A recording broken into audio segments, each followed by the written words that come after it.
यानी हमें कुछ आए ना आए, लेकिन नाम भी जो है ऐसा मंगलभूत है, ऐसा मंगलभूत है कि उनके नाम मात्र से जो है और ये जीव जो है संसार के ताप से बच जाता है।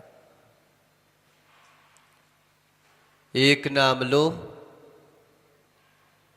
तो मुंह सिकुड़ जाता है, और एक नाम लिया तो मुख खिल जाता है। मल का नाम ले लो तो कैसा याद आती है? नाम मात्र लिया है, तो मल का नाम लेते ही साथ मुंह सिकुड़ जाता है कि ये नाम मत लो। इसलिए नाम भी मंगल भूत है। अपन सोचते ना कि नमो का मंत्र पढ़ने से क्या होता है, उनका स्वरूप जानो, उनका स्वरूप जानो। अरे भाई, नाम से स्वरूप की पहचान हो जाती है। कोई भी हमने नाम लिया, उससे अपने आप स्वरूप की पहचान हो जाती है और अपने स्वरूप की पहचान होने लगती है। इसलिए हमारी जो है वचन बरगना भी मंगलभूत होना चाहिए। नहीं तो एक दिन ऐसा आता है कि एक इंद्रिय से बोलो कि कुछ बोलो तो क्या बोल पाएंगे। हमें लगता है कि हमें ये पर्याय जो है आज मिल गई तो कीमत नहीं करते। वचन बरगणाएं मिल गई हैं तो हम वचन बरगणाओं की कीमत नहीं करते। यहाँ वहाँ की सुन के सुना के हम निकाल देते हैं। इसलिए वचन बरगणाओं को भी हमें इतने संभाल के रखना चाहिए, इतने संभाल के रखना चाहिए जैसे कंजूस जो है ना, एक एक पैसा जो है बड़े मुश्किल से छोड़ पाता है। ऐसे ही हमें जो है अपनी वचन बरगणाओं को ऐसे संभाल के रखना चाहिए। नहीं तो कई लोग तो पता सुबह से लेकर शाम तक कोई अच्छी भी बात करेंगे ना तो गाली देकर ही करते हैं। यानी अच्छा मजाक भी करना है, खुश भी है तो भी गाली दे के खुश होंगे वो।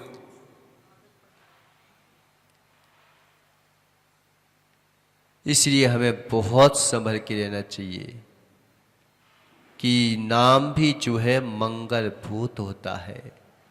अगर तुम्हें कोई मंगलाचरण भी करना हो तो कभी जो है सीधे आकर के मंगलाचरण नहीं करना चाहिए, गाना वगैरह।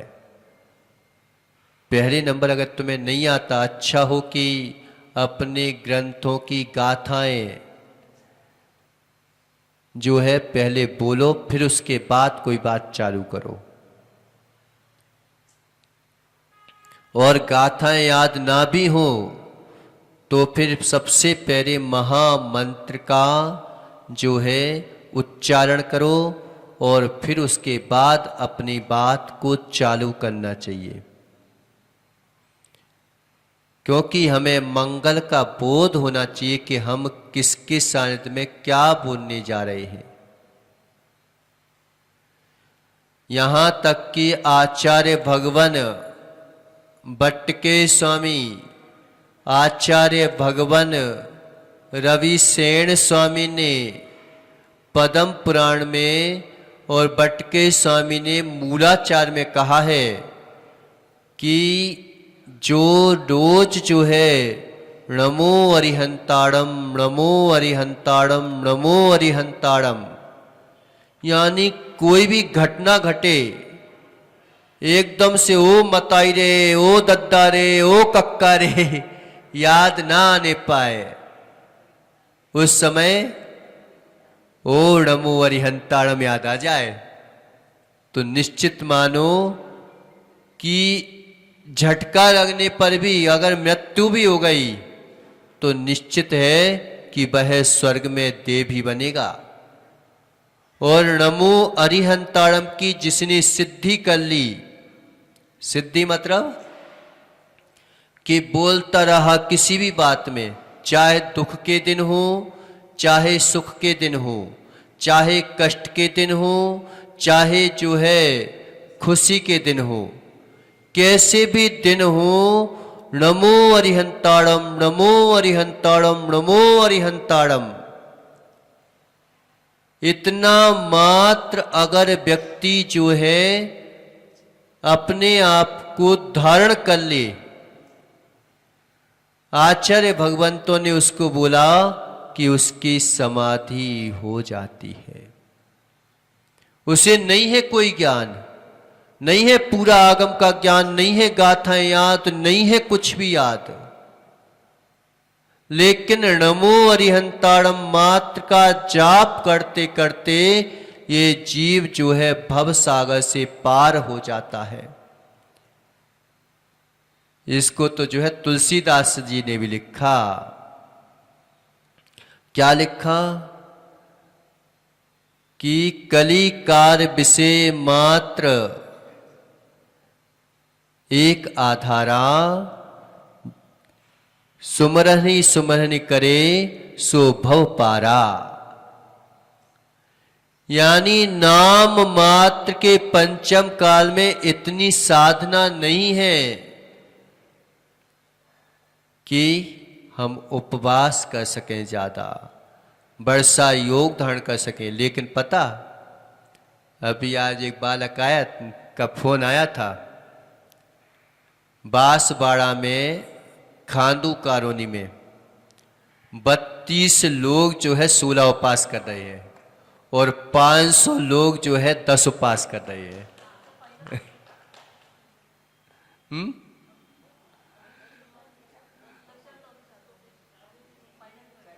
क्या?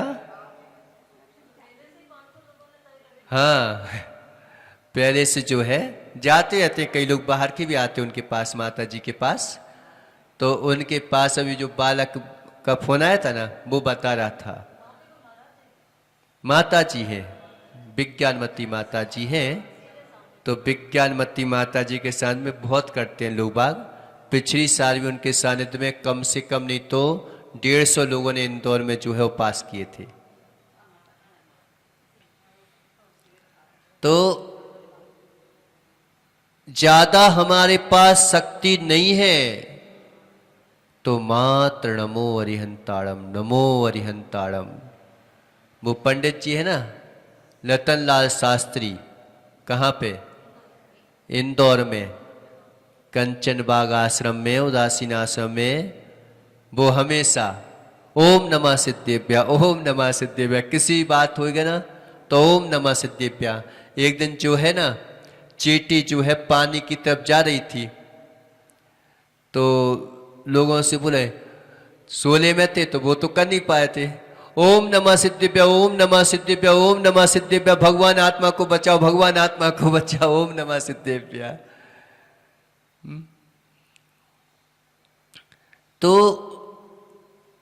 क्या बोल रहे हैं कि नाम भी मात्र आपको संसार से बचा लेगा, कि भगवान का नाम मात्र याद आ जाए तो उससे जो है ये जीव भव सागर से बच जाता है। सुदर्शन सेठ की कहानी पढ़ो ना तुम, पूर्व भव की। तो जो है ना, वो कोई रकड़हारे थे, तो रकड़हारा था, तो मुनिराज जो है जंगल में ध्यान कर रहे थे, ठंड का सीजन चल रहा था। अब उसे जो है कड़ाके की ठंड लगी, अब ग्वाला कितने कपड़े, तो उसने ये सोचा कि वो मेरे को इतनी ठंड लग रही है, तो इन मुनिराज को कितनी ठंड लग रही होगी बाबा को। और देखो तो सही, ऐसे खुले आकाश में बैठ जाते हैं, कहीं सर्दी जुकाम हो गया, कुछ हो गया तो क्या करेंगे ये। ऐसा सोच के अब उसको दया आ गई। देखो कभी कभी जो है ना, दाता के ऊपर भी दया आ जाती है। जो सबके दाता होते हैं उनके ऊपर दया आ रही है। तो ये भी हमारी जो है एक भक्ति है। तो उसने क्या किया, चारों तरफ जो है अग्नि जला दी और भैया बैठा बैठा तापता रहा कि अब भगवान आंख खोलेंगे, अब हमारी तरफ ध्यान देंगे, अब खोलेंगे, अब ध्यान देंगे। तो उसने सोचा कि भगवान तो बैठे हैं, चलो अपन भी तापते रहे कि डिस्टर्ब ना हो जाए किसी प्रकार का। देखो बालक भी होते ना, बालकों के सामने अगर तुम मारा फिरो ना तो वो भी जो है ना अपने हाथ पे मारा फिर नहीं रखते। उन्हें पता रहता कि मम्मी को डिस्टर्ब नहीं करना है हमें, क्योंकि भगवान का नाम ले रही है। इसी ये मत समझना कि छोटे बालक कुछ समझते नहीं है, जानते नहीं है। उनके सामने अगर गलत काम करोगे तो बालक बिगड़ जाएंगे, और उनके सामने तुम अच्छे काम करो तो वही संस्कार आगे चल के बड़े हो जाते हैं। तो जो है वो बालक ताप रहा था ओनली, और भाई कि महाराज को गर्मी ना लगे, महाराज को ठंड ना लगे, ऐसा सोच सोच के वो रात भर जो है बैठा रहा।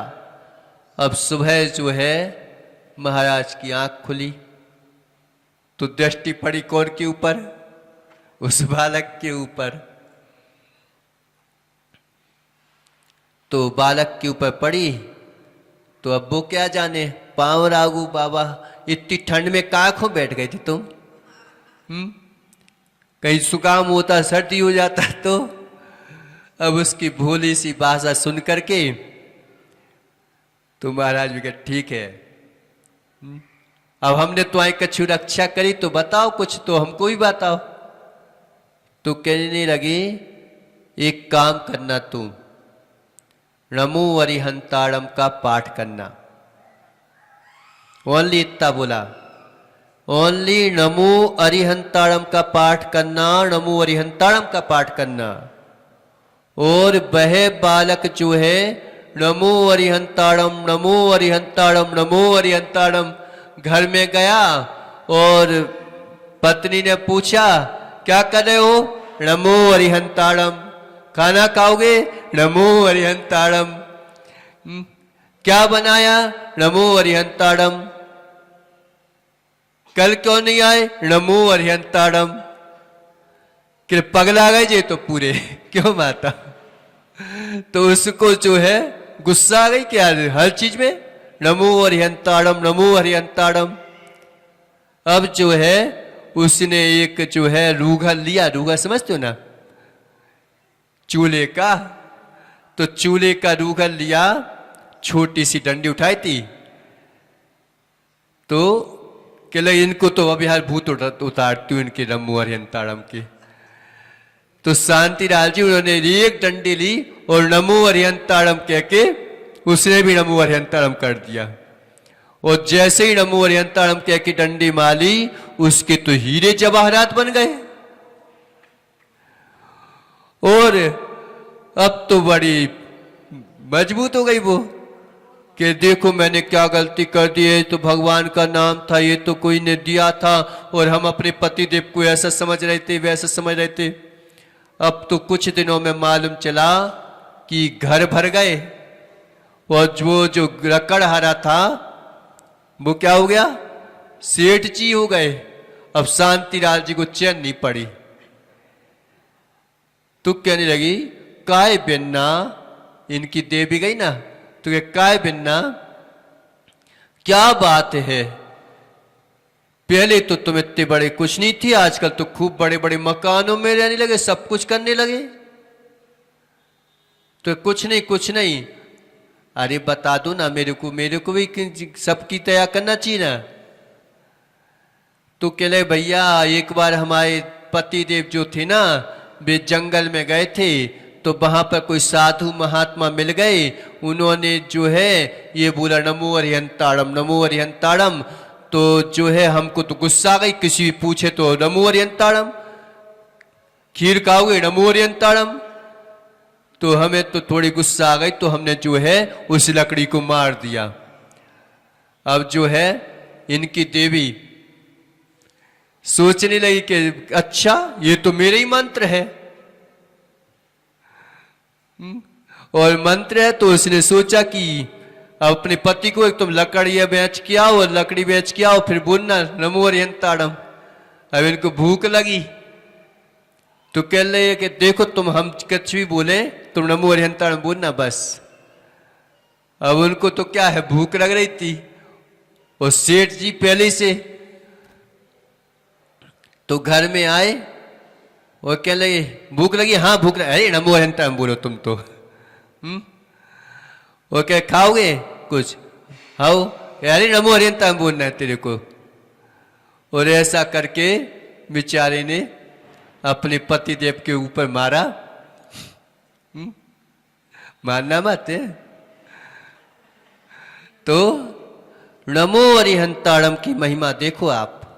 और वही जीव जो है एक बार गायों को पकड़ने जा रहा था, और जाकर के एक ठूट में गड़ गया, और अंदर से उसकी निकल पड़ी नमो हरिहंताड़म। ऐसा नमो हरिहंताड़म का जाप करके वह जो है स्वर्ग में गया, और फिर सुदर्शन सेठ हो गया। तो ऐसा बता रहे हैं कि आपका नाम भी जीव को संसार से बचा लेता है भगवान। कैसे बचा लेता है? तीव्र तपोपहत, यानी ग्रीष्म काल की तीव्र धूप, पाथ जनान्य राधे, यानी पथिक जन को सताए हुए बेचारे थके हैं, हारे हैं, मादे हैं, और जो है ऐसे थके हारे जीव भी जो है तीव्र धूप पड़ रही है। फिर क्या कहते हैं? पद्म सरसा सरसों निरोपी, पद्म सरोवर के पास में जाकर के वो भी कहते हैं कि आहा इतनी धूप से थोड़ी देर की तो शांति मिली मेरे को, कि इतनी धूप से आए थे और थोड़ी सी हवा मिल जाए, अभी अपन को नहीं पता चलता। लेकिन उस पथिक से पूछो, अभी तो हम एसी कूलर में बैठते हैं तो ना तो हमें गर्मी का एहसास है ना ठंड का एहसास है। लेकिन उस पथिक को जब पसीना पसीना हो जाता है, थक जाता है, हार जाता है, और थोड़ी सी छाया मिल जाए और फूलों का सरोवर मिल जाए और वह गर्म हवा भी चलेगी ना तो ठंडी लगेगी, क्योंकि वो टकरा ठंडी से रही ना, तो उसको ऐसा लगता है कि जैसे स्वर्ग में आ गए हो। तो कितनी भी तीव्र तपन पड़ रही हो, लेकिन पथिक को जो है वह पद्म सरोवर मिल जाए तो शांति देता है। ऐसी हे प्रभु आपका स्तवन तो दूर रहा, आपकी अचिंत्य महिमा है कि नाम मात्र से इस जीव को जो है शांति मिल जाती है और वह भव सागर से तर जाता है। तो इस प्रकार से यहाँ पे बताया, अपन नमो काल 40 में पढ़ते नहीं है क्या, कि एकमात्र महामंत्र का अपमान करने से चक्रवर्ती जैसा जीव भी जो है 7वें नरक में चला गया, और एकमात्र महामंत्र का स्तवन करने से, मात सुदाने से वो स्वान भी जो है वह स्वर्ग का देव यक्ष हो गया। इसे ज्यादा कुछ नहीं कर सको तो लालच के पीछे नहीं करना, नहीं तो मालूम चाहिए कि शांति राज जैसे लालच करने के लिए बैठ जाओ। लेकिन नमो अरिहंताड़म नमो अरिहंताड़म इतना भी अगर हमने पाठ सीख लिया तो निश्चित है कि एक दिन हमारे समाधि के भाव बनेंगे और हम भी भव सागर से तिर जाएंगे। इस प्रकार से बताया। पूजन के अंत में शांति पाठ क्यों पढ़ा जाता है?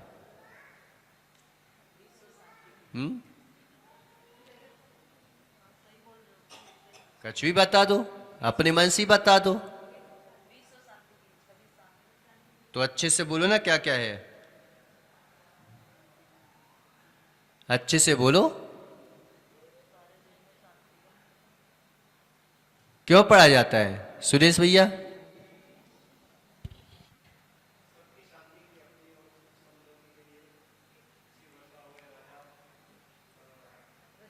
हम्म हम्म हम्म और बताओ हैं?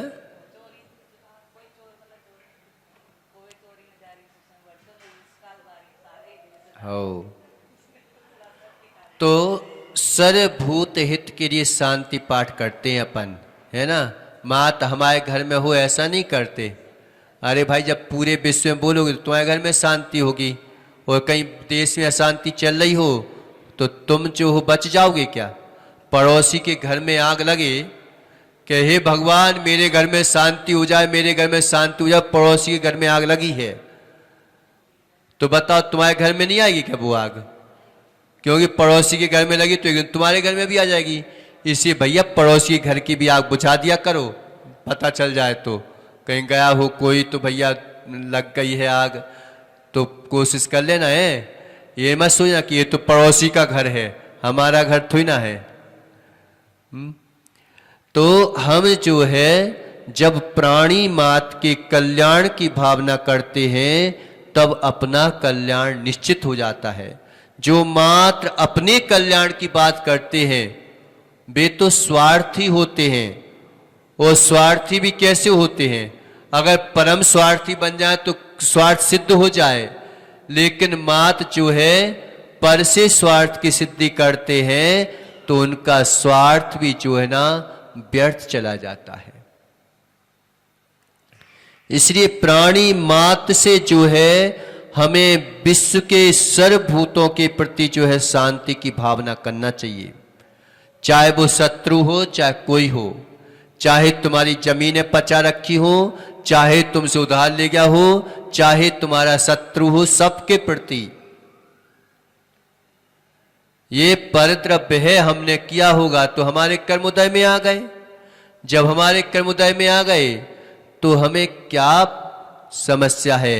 हमारे ही कर्म तो उदय में आए हैं और हमारा ही तो कर्जा चूक रहा है, लेकिन मुश्किल है बस उसके घर में ना हो, बाकी सब घर में हो जाए। एक घर का भी तुमने निषेध कर दिया तो समझ लो तुम कि वो घर धीरे धीरे एक मछली सारी तरह को वो गंदा कर देती है। तो एक व्यक्ति के बारे में भी तुमने गलत सोच लिया, शत्रु के बारे में भी अगर तुमने गलत सोच लिया तो निश्चित मानो एक ही तो होते, शत्रु ज्यादा नहीं होते।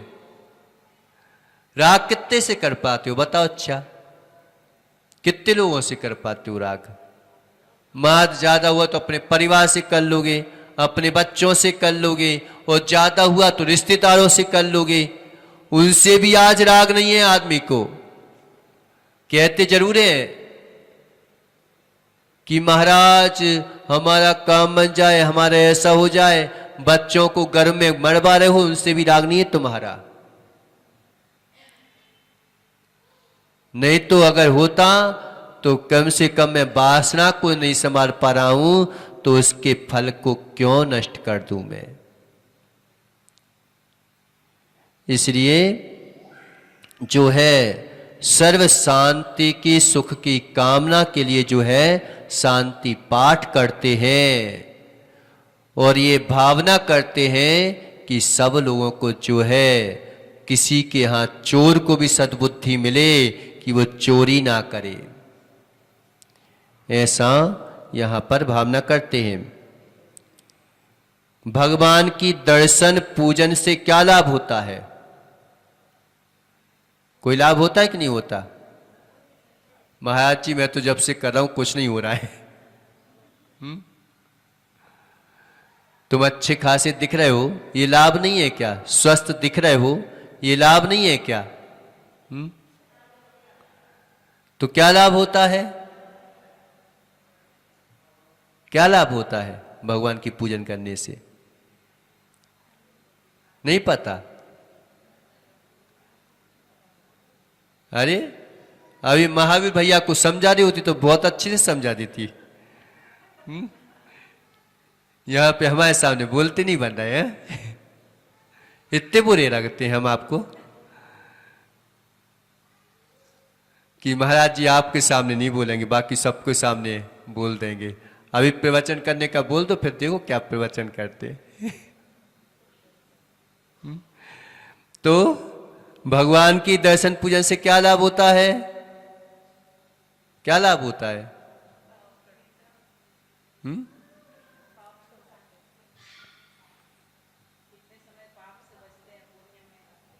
और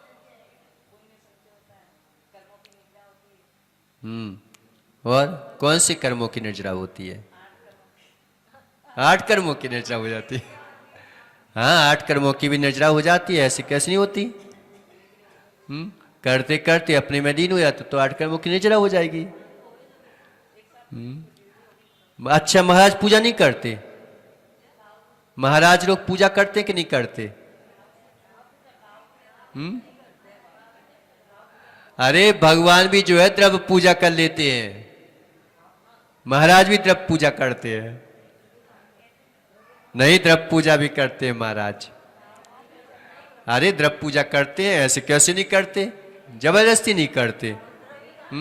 जबरदस्ती नहीं करवाओगे तुम। मूलाचार में पढ़ो तुम कि ये पिछी उठा के हमने ऐसा नमोस्तु कर लिया भगवान को, तो खाली हाथ नहीं किया, ये पिछी हमारी द्रव्य है तो उससे नमोस्तु करके अपने पास रख लिया। और दूसरी बात कि ध्यान रखना, कोई महाराज पूजा करते भी मिल जाए तो ये मत सोचना कि महाराज जी क्या कर दिया। उसमें भी ये विधान है कि अगर कोई अष्टद्रव्य देता है तो पूजा, तो ये भी जो है निर्माल का दोष चल रहा है। हमें ऐसे श्रीफल नहीं चढ़ाना चाहिए। एक दिल्ली का सेठ है, कौन, हलवा वाले कहलाते हैं। हो तो हलवा वाले कहलाते हैं वो कभी जो है ना कहीं पे भी जाएंगे, अगर उनको किसी ने बुला लिया कि करोड़ों की बोली ले लेंगे, लेकिन उनको श्रीफल चढ़ाने के लिए बोलते हैं तो वो श्रीफल जो है अपना लेके आते हैं और अपना ही श्रीफल चढ़ाते हैं। और अगर चढ़ाना पड़ा तो तुरंत उतने पैसे जो है उसमें डाल देते हैं कि हम जो है निर्माल का द्रव्य नहीं चढ़ाएंगे।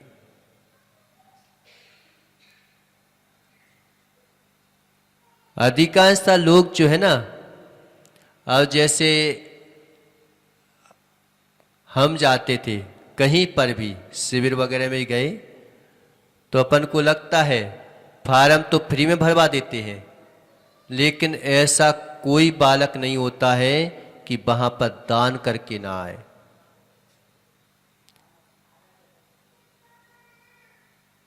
तो हमें तो ये कहना चाहिए कि भाई तुम आओ, बस पूरे लुटा दो, फिर देखो तुम अपने आप जो है पैसा बरसता है।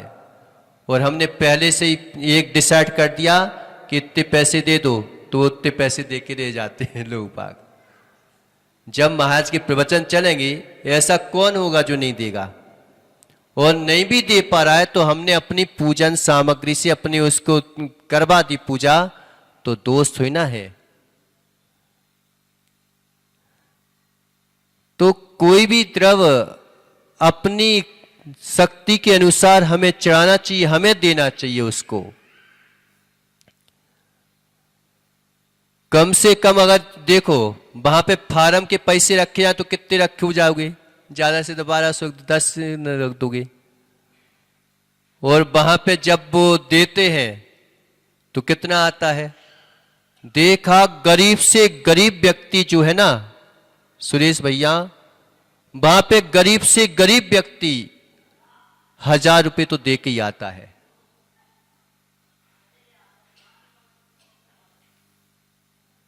आचार्य के शिविर में इतने लोग आते हैं, जब दान की पूजा बात आती ना तो सब सेठ लोग सबकी व्यवस्था कर देते हैं। और फिर उसके बाद जो है, उसके बाद भी जो शिवरार्थी लोग जाते हैं, माताएं जाते हैं, भी जाते हैं, तो सब कुछ ना कुछ दे के आते हैं।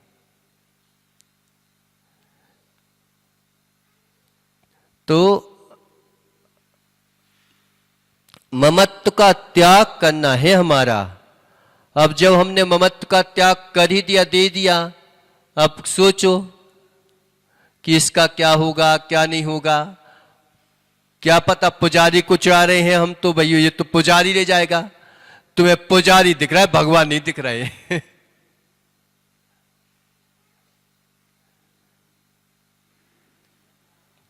तो जितना चढ़ाओगे उतना अपने आप आ जाएगा। आने के लिए नहीं चढ़ाना। एक सेठ है शिखर जी में, हर साल जो है ना सोने का हार चढ़ा के आता है और हीरा चढ़ा के आता है। वो पूरा पुजारी ले जाता है वहां का। अब उससे पूछो इतने महंगे क्यों चढ़ा रहे हो? क्या दिया है तो लुटा रहे हैं। तो ऐसे ऐसे लोग हैं कि निर्माल का द्रव्य जो है हमने छोड़ दिया। अब ये नहीं सोचेंगे कि क्या करना है, क्या नहीं करना है, क्या होगा, क्या नहीं होगा। है तीर्थ यात्रा है। अब तीर्थ यात्रा के लिए मालूम चला कि कमेटी की तरफ से तुम जा रहे हो। अब वो पैसा कहां से आया था? गोलक तोड़ी उसमें से ले लिया। बेचारे गरीब लोगों ने एक एक पैसा तो उसमें डाला होगा, और उससे तुम जो है तीर्थ यात्रा करवा रहे हो। तो अपनी जो है एक व्यवस्था करके, सबसे करके और लेकर चलना चाहिए। फिर उसके बाद जो है हमें जाना चाहिए। मंदिर का द्रव्य तीर्थ यात्रा में नहीं ले सकते। रथोत्सव इसका द्रव्य है। इनका द्रव्य जो है हम ज्यादा हो गया है। अब जैसे महावीर जी है, वहां पर बहुत द्रव्य आता है, तो वहां का द्रव्य फिर भी जीर्णोद्धार वगैरह में, अन्य मंदिरों में जहां आवश्यकता रहती है वहां पे प्रयोग कर सकते हैं। एक मंदिर से दूसरे मंदिर में प्रयोग कर सकते हैं। लेकिन हमें तो उसका लिए उदार भावना से दान करना चाहिए। उसका जो है सीमेंट वगैरह, ईंट की वो ईंट मिट्टी के लिए आया तो आधे अपने घर में, आधे मंदिर के द्रव्य में। तो निर्माल का द्रव्य खाओगे 60,000 वर्ष तक विष्ठा में कीड़ा होना पड़ता है कि इसके नाम पर हमने द्रव्य लिया और खा गए। महाराज के नाम पर, धर्म के नाम पर, द्रव्य के नाम पर हमें कभी जो है द्रव्य नहीं देना चाहिए। इस प्रकार से यहाँ पर बताया। इसमें तो बहुत कुछ बताया है। ये तो हमने मात्र एक दृष्टांत दिया। कुबड़ा हो जाता है, नरकों में जाना पड़ता है। पढ़ो कौन सी धन्य कुमार की कथा को, कि एक बार निर्माल का द्रव्य खाया था, तो जो है मंदिर में चढ़ाई हुई सामग्री निर्माल है, और एक बार चढ़ा दी फिर उसको मुड़ के नहीं देखना पड़ता। और बेटे का आगे पिताजी ने बोली ली और वो खत्म हो गया, बेटा नहीं देता है। अच्छा हो कि बोली हम इस प्रकार से लें कि जितनी हमारी शक्ति हो हम दे सकते हैं उतना देते जाएं, और नहीं तो फिर मान लीजिए कि संक्लिष्ट परिणाम हो रहे। आज की कुछ स्थिति चल रही है, कर कुछ स्थिति चल रही है। इसलिए हमें बोली उतनी ही लेना चाहिए जितनी हमारी सामर्थ्य है, उसके अलावा नहीं लेना चाहिए। ऐसा भी नहीं कि नहीं लेना चाहिए, नहीं तो क्योंकि हम क्यों लें बोली।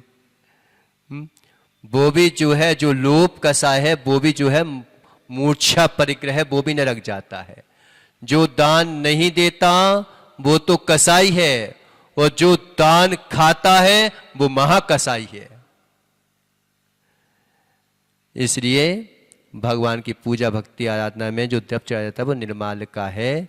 उसको एक बार चढ़ाने के बाद मात्र जो है उसको संस्कार कूट होता है। संस्कार कूट जानते हो?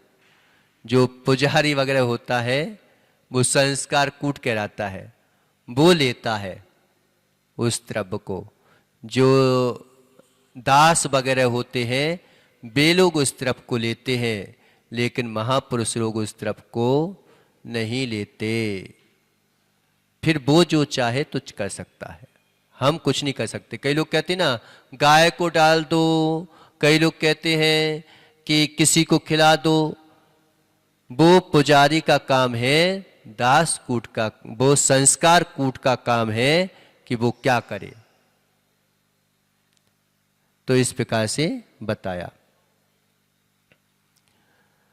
पंच परमेष्टि भगवान की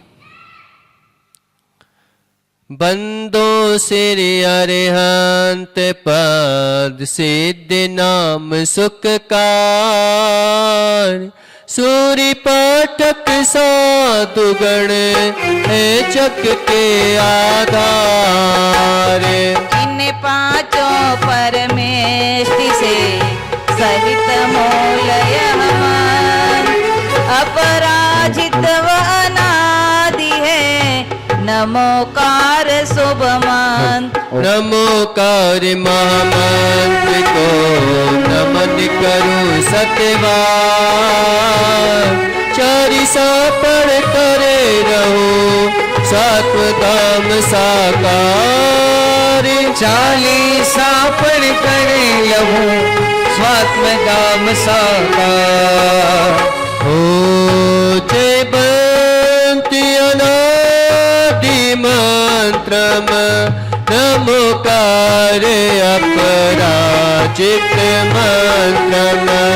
पंच पदों से युक्त संयंत्रम, सर्वे मनोरथ सिद्धि स्वतंत्रम।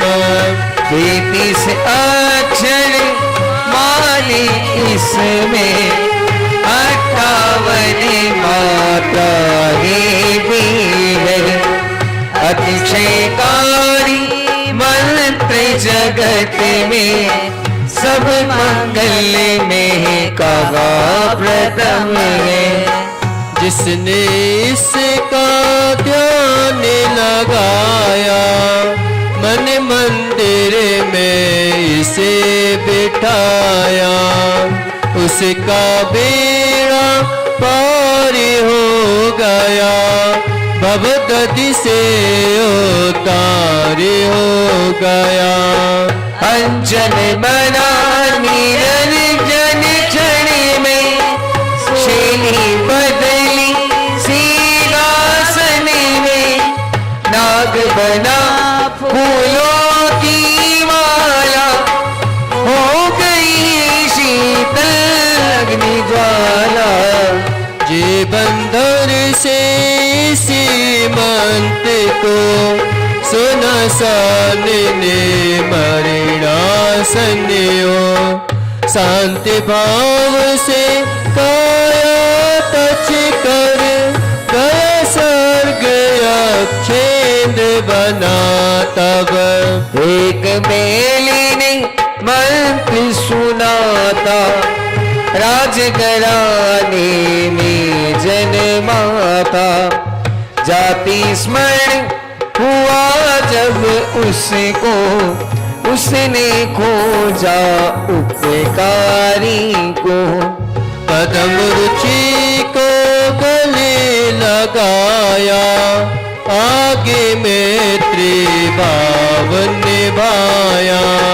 कारांतर में वही पदम रुचि, राम बने तब बहुत धर्म रुचि। मेले बना सुग्रीव बंधुवर, दोनों के सम्मत मंत्र मित्रवर रामायण की सत्य कथा है नमोकार से मिटी बतावे। ऐसी ही कितनी घटनाएं नए पुराने ग्रंथ बताए, इसीलिए इस मंत्र की महिमा कहीं सभी ने इसके गरिमा। हो अपवित्र पवित्र दशा में सदा करे संस्मरण हृदय में, जपे शुद्ध तन से जो माला वे पाते गए सुख निराया।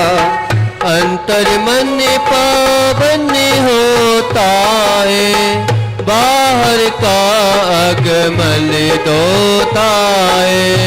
नमोकार के 35 व्रत है, सावक करते सदायुत है। हर घर के दरवाजे पर तुम मांगा मंत्र को लिखो जेल गण, जिन संस्कृति दर्शाएगा सुख समृद्धि भी दिलवाएगा। एक तराजू के पलड़े पर सारे गुण भी रख देने पर, दूजा परिणाम मंत्र सहित जो उठा न पाए कोई उसको। उठते चलते सभी क्षणों में जंगल पर्वत या मेघों में, मांगा मंत्र को कभी न छोड़ो, सदा किसी से नाता जोड़ो। देखो एक सुबोम चक्री था, उसने मन में इसे जपा था। देव मार नहीं पाया उनको, तब छल युक्त बताए नप को। उसके चंगुल में फंस करके लिखा मंत्र राजा ने जलवे, जो ही उस पर कदम रख दिया देव की शक्ति प्रकट कर दिया। देव ने उसको मार गिराया, नरक धरा को नप ने पाया। मंत्र का ये अपमान कथानक सचमुच ही हृदय विदारक। बाबों से भी कभी न करना, सदा मंत्र पर श्रद्धा करना। इसके लेखन में भी फल गए, हाथ नेत्र हो जाए सफल है। नमोकार की बैंक खुली है, ज्ञानमती प्रेरणा मिलती है। जम्बूदीप हस्तिनापुर में मंत्रों का व्यापक संग्रह है। इसकी किरण प्रभा से जग में फैले सुख शांति जन जन में। वन तज तजन से इसी न बन गई, मामा मंत्र का करूं स्मरण में। महामंत्र का करो स्मरण में, महामंत्र का करूं स्मरण में। यह महामंत्र का 40 जो 40 दिन तक पढ़ते हैं। ओम यत् वस्या मंत्र या पूर्ण मंत्र जो जपते हैं। ओंकारमयी दीवानी के वे एक दिन स्वामी बनते हैं। परमेष्टि पद को पाकर वे खुद नमकारमय बनते हैं।